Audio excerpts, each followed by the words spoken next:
Chào mọi người, tự nhiên sáng nay thức dậy thì Hai Linh lại nảy ra một ý tưởng, đó là mình sẽ làm một cái series video mới về chủ đề là du lịch vòng quanh thế giới qua ẩm thực. Tại vì do tình hình dịch bệnh khá là căng thẳng cho nên là 2 năm vừa rồi Hai Linh không có được đi du lịch ở đâu hết và rất là nhớ những cái món ăn mình đã được thưởng thức ở các nơi. Cho nên là Hai Linh quyết định là mình sẽ làm cái series này để được sống lại những cái ngày tháng đi du lịch và cũng là giới thiệu những cái món ăn mà Hai Linh thấy là hợp khẩu vị với người Việt, những món ăn Hai Linh đã được từng thử qua ở các nước ở trên thế giới, để giới thiệu với mọi người những món ăn này để đổi vị cho gia đình mình. Nhưng hôm nay sẽ có một thử thách cho chị là chị sẽ phải bốc thăm để biết được là hôm nay chị sẽ cho mọi người đi du lịch nước nào. Chà, phải bốc thăm nữa mọi người. Wow, có quá nhiều nước để mình đi du lịch luôn. Để xem hôm nay sẽ đi nước nào đầu tiên nha. Đó là đất nước Hàn Quốc. Hai Linh cũng được đi Hàn Quốc 1-2 lần rồi. Và ở cái khu nhà Hai Linh ở thì trước đây có rất là nhiều người Hàn Quốc sinh sống, cho nên cũng có khá nhiều siêu thị Hàn Quốc. Nên bây giờ mọi người hãy cùng Hai Linh đi đến một trong những siêu thị Hàn Quốc ở đây và mình sẽ xem ở đó có những nguyên liệu gì. Sau đó Hai Linh sẽ quyết định mình sẽ nấu món gì cho hôm nay nha. Khu phố này lúc trước khi có đại dịch Covid thì từng rất sầm uất và nườm nượp xe du lịch các loại, nhưng mà giờ đây thì rất là vắng vẻ. Đa số cửa hàng thì đều đóng cửa hoặc là để bán cho thuê lại. Trông điều hiu quá mọi người ha. Hai Linh đang đứng trước một cái siêu thị Hàn Quốc và ở đây có bán rất là nhiều các nguyên liệu mình có thể nấu các món Hàn Quốc. Thì trên đường đi Hai Linh cũng đã nghĩ ra là hôm nay mình nấu món gì rồi. Mọi người hãy theo chân Hai Linh vào siêu thị để đón xem hôm nay mình sẽ làm món gì nhé.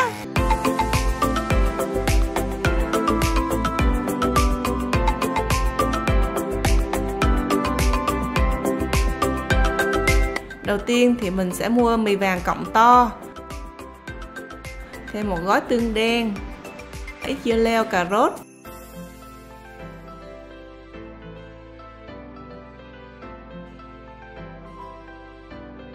và khoai tây, hành tây và đặc biệt là ít củ cải muối vàng kiểu Hàn Quốc. Rồi, bây giờ đã tính tiền thôi.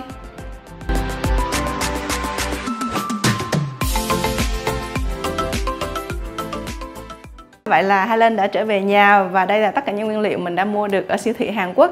Thì như mọi người cũng đã đoán được rồi, hôm nay mình sẽ làm món mì tương đen. Đây là một món ăn rất là phổ biến ở trên các cái phim truyền hình của Hàn Quốc cũng như là các cái show truyền hình thực tế. Nếu như mà kim chi là món ăn linh hồn của đất nước Hàn Quốc thì mì tương đen được xem là mì quốc dân. Khi mà mình xem những cái phim Hàn á, mình thấy người ta ăn dính mì vô đen khắp miệng rất là dễ thương đúng không?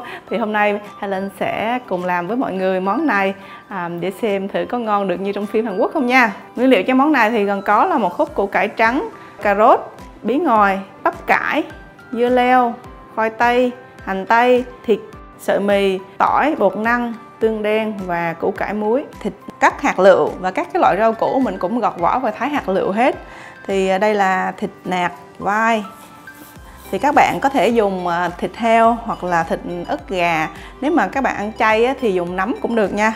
Thì cái món này, cái phần đạm thì tùy vô cái sở thích của mình. Nhớ hồi xưa khi mà những cái nguyên liệu Hàn Quốc này nó chưa có được bán phổ biến ở Việt Nam thì mỗi lần mà xem phim Hàn Quốc thì Linh rất là thích xem cảnh các cái diễn viên ăn cái món mì này. Tại vì ăn khi người ta hút một cái nghe kiểu cái rột nghe rất là vui đúng không? Một phần ăn thì Hai Linh sẽ cho khoảng chừng 100g. Mình sẽ ướp cái thịt này với lại bột nêm và một ít tiêu. Các cái loại rau củ thì mình cũng sẽ linh động và lựa chọn theo cái sở thích của nhà mình. Thì ở đây Hai Linh có cà rốt nè, củ cải trắng, bí ngòi. Nếu mà các bạn không có bí ngòi thì dùng bầu hoặc là bí của Việt Nam cũng được.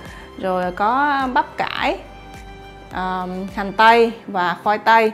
Thì càng nhiều cái loại rau củ chừng nào thì cái món mì của chúng ta sẽ ngon hơn. Và đây là những cái nguyên liệu mà khá là phổ biến được sử dụng trong cái món ăn này ở Hàn Quốc. Rau củ mình cũng gọt vỏ và thái hạt lựu cùng kích cỡ với lại cái thịt luôn nha. Củ cải khi mà mua để chọn được củ cải ngon, mình nên chọn cái loại củ cải mà căm thấy nặng tay và khi cắt ra thì nó đặc ruột và không có bị có cái lỗ hổng á, thì nó sẽ bị xốp và không có ngon. Thì củ cải này mình cũng sẽ cắt hạt lựu giống như là cà rốt luôn. Khoai tây thì mình dùng loại nào cũng được nha. Nếu mà không có khoai tây thì mình dùng khoai lang cũng được. Thì nói chung những cái nguyên liệu của các cái món ăn này nó cũng khá là linh động. Và đây cũng là một món ăn rất là khuyến khích mình ăn nhiều rau củ á. Khi mà cái tô mì dọn ra thì trông nó rất là đen, nhưng mà thực ra ở trong là giấu ở trong rất là nhiều rau củ, cho nên là cho các bé ăn thì cũng rất là tốt, bởi vì có nhiều chất dinh dưỡng. Helen thì rất thích cái vị giòn giòn sực sực của bắp cải, cho nên sẽ cho rất là nhiều bắp cải nha. Món này với lại món cà ri của Nhật Bản là một trong những cái món ăn mà người Hàn Quốc hay là người Nhật hay cho các cái con của mình ăn, bởi vì nó khuyến khích ăn rau củ, mặc dù là nó không thấy quá rõ những cái loại rau củ, nhưng mà khi mình nấu lên á, thì ở trong cái tô cà ri hoặc là trong cái tô mì đen nó có rất là nhiều rau củ thì rất là tốt. Chỉ có mỗi cái dưa leo thì mình sẽ cắt sợi để trên mặt thôi, còn các cái loại rau củ khác thì mình sẽ cắt hạt lựu hết nha mọi người. Hành tây này thì mình cũng cắt hạt lựu luôn. Tí nữa mình sẽ xào cho nó chín thì nó sẽ ra vị ngọt chứ không có bị hăng, cho nên là không sợ nha. Helen nhớ là được ăn cái món này khi mà được mời đi Hàn Quốc lần đầu tiên, và cách đây cũng phải là 8-9 năm rồi. Thì lúc đó được mời sang để biến tấu các món ăn Hàn Quốc, sáng tạo ra công thức mới fusion giữa món ăn Hàn Quốc và món ăn Việt Nam. Lần đầu tiên được mời vô nhà hàng ăn cái món này thì cảm giác là mình đương ăn mì tương đen ở Hàn Quốc, thì giống như mình cảm giác như mình là một con diễn viên trong một cái bộ phim của Hàn Quốc vậy mọi người, rất là vui luôn. Bây giờ thì dịch bệnh không có được đi nhiều, cho nên là bây giờ ở nhà nấu ăn món này để nhớ lại những kỷ niệm xưa. Rồi, các nguyên liệu đã chuẩn bị xong, bây giờ mình sẽ tiến hành nấu món này nha. Rồi mình sẽ cho vào chảo một ít dầu và rán cho nó hơi vàng xém một chút.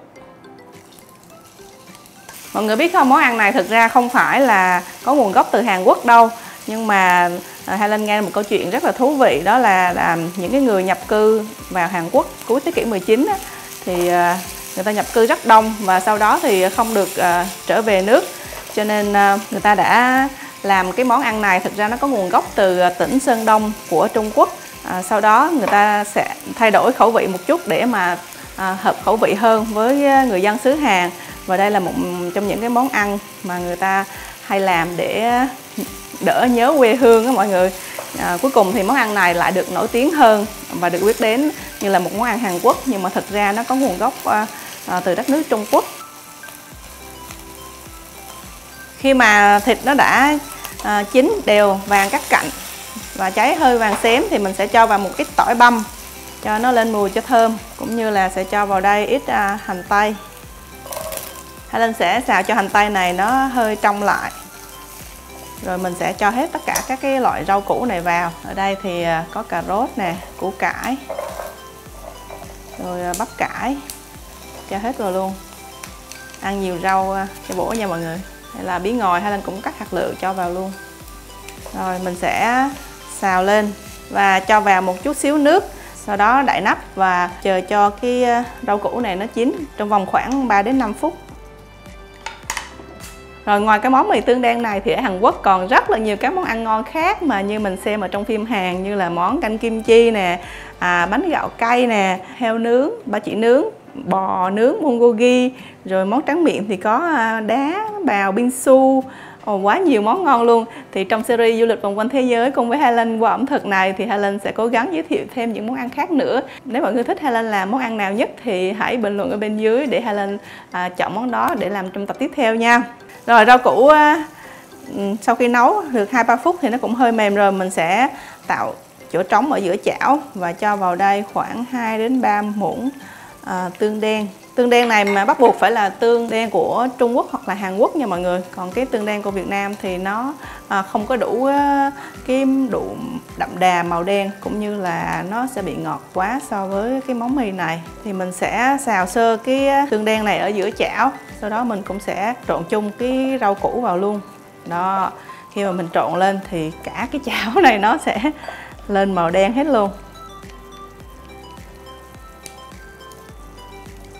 Rồi Helen sẽ cho thêm vào đây một chút nước và mình cũng đậy nắp và đun thêm khoảng 3-4 phút nữa cho rau củ nó mềm hẳn.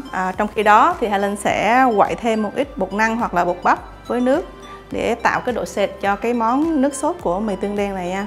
Rưới phần bột bắp vào đây để tạo độ sệt. Helen sẽ nêm thêm vào đây một chút đường để cân bằng lại cái vị mặn của cái tương đen. Rồi nó đã sệt lại trông rất là hấp dẫn rồi đó. Rồi để Helen nếm thử xem rau củ mềm chưa và hương vị nó đã cân bằng chưa nha.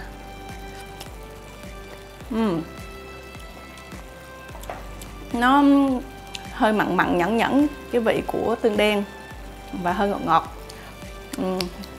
Rất là ngon rồi đó. Tiếp theo mình sẽ cho cái mì này vào luộc. Đây là mì tươi Helen mua ở siêu thị Hàn Quốc lúc nãy. Thì nếu không có cái mì này thì mọi người dùng những cái loại mì vàng khác cũng được ha. Cái mì này thì cái cọng mì nó sẽ khá là dày. Đối với mì khô thì các bạn sẽ cần luộc khoảng 10 đến 12 phút tùy theo cái hướng dẫn ở trên bao bì. Còn mì tươi này thì nó đã được luộc chín rồi, cho nên là Helen chỉ trụng sơ cho nó nóng lại thôi. Sợi mì nó dai dai dẻo dẻo, rất là ngon. Vậy là xong rồi đó mọi người. Helen sẽ bày ra dĩa và mình cùng nhau thưởng thức món mì đen Hàn Quốc này nhé.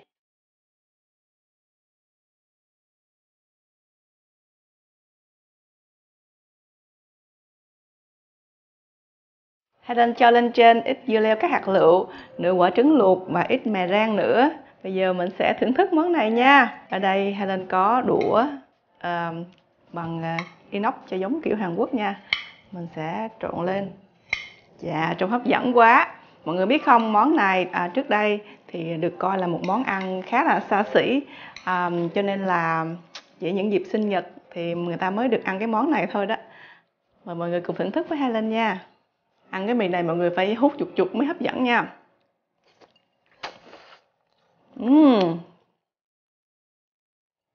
Ngon tuyệt vời luôn. Và đừng quên ăn thêm một miếng củ cải muối vàng giòn rụm. Quá là hợp luôn á mọi người. Cái mì tươi này nó rất là mềm và thơm mọi người. Để ăn thử miếng này là không biết gì luôn. Những cái loại rau củ á nó sẽ quện cùng với lại tương, cho nên mình sẽ không phân biệt được là đâu là cái loại rau củ gì, và chỉ phát hiện ra nó là cái loại rau củ gì khi mà mình ăn vào trong miệng thôi.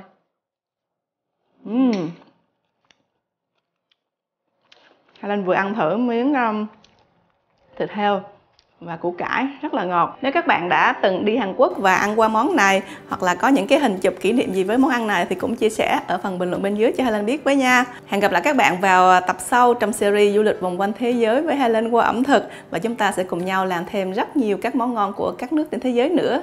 Xin chào và hẹn gặp lại. Bye bye.